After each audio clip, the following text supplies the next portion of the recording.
We weren't able to pop a few over the weekend because the Islanders are still 2 points back of the Montreal Canadiens, who lost to the Colorado Avalanche, but lost in a shootout, mind you. So thanks to Brock Nelson from scoring the overtime, the shootout winner. Brock Nelson still helping. What's the expression? Beyond the grave. I mean, it's a little dark, but like that's essentially what it is, right? It really is. You're absolutely right. He's no longer here, but he's still helping the team. So the Islanders pick up a point with an overtime loss on Saturday. Same thing for Montreal as well. With the shootout loss technically. So 2 points back. Rangers jumped in front of them. So currently, your look at the standings is Montreal at 75 points is the second wild card team.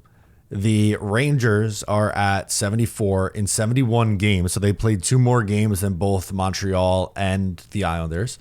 And the Islanders are at 73 in 69 games. And obviously have a big one coming up on Monday against the Columbus Blue Jackets, who are right behind the Islanders at 71. That's right. Yeah, Columbus 71 points. They've lost one, but they've gone 2-7-1. They have cooled off hard. I was gonna sorry to jump you. I was just gonna say though, Columbus, Detroit, and Boston are in a complete free fall. That's how the Islanders are in the spot that they are. Yes, they've been playing better. They're 5-3-2 in their last 10. But you look at the Columbus, who's 2-7-1, Detroit's 2-8, and Boston's 2-7-1. Yeah, you're absolutely right. They've fallen off, those 3 teams, significantly. Boston, we know, is waving the white flag on the season. They decided that before the trade deadline, so that's no surprise.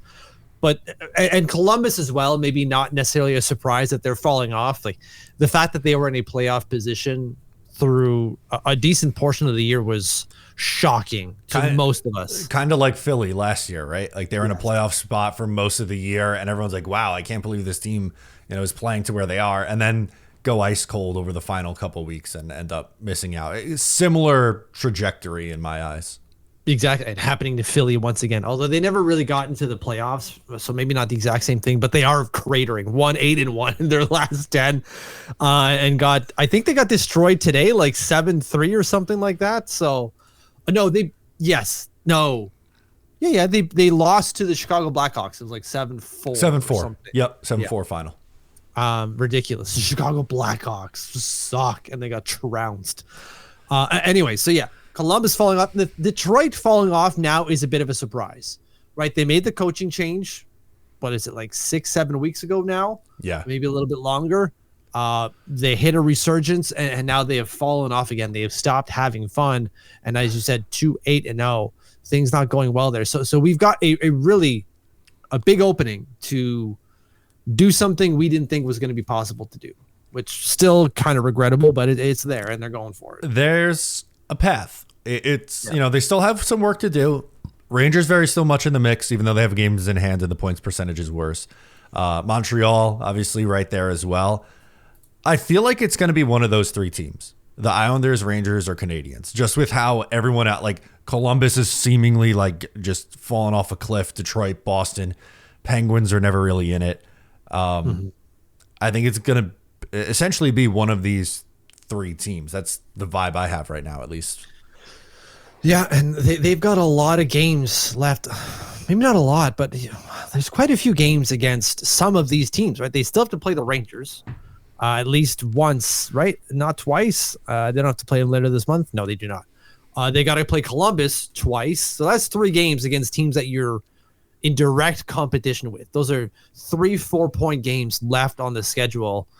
And then you still got a lot of games against some really, really good teams. You got to play the Caps twice. You got to play the Devils. They're not great, but they're pretty good. They're a playoff team. And then Tampa twice, who, as we're writing or speaking now, are getting smoked by Vegas 3-0. Okay. And Carolina too, who the Islanders just, for whatever reason, they seem to always struggle against Carolina. Yeah. And then afternoon games. There's 3 afternoon games in April alone, right? 12:30 starts twice, and then a 1:00 start against New Jersey. And then I think there's still a few in March to go. And I bring that up because, as we all know, they're not good in afternoon games. No, and one of them's a back-to-back, Flyers and Devils on the road. Matinee starts 12:30 and 1:00. If you like that, make sure to subscribe to Up the Turnpike on Patreon for more exclusive New York Islanders content.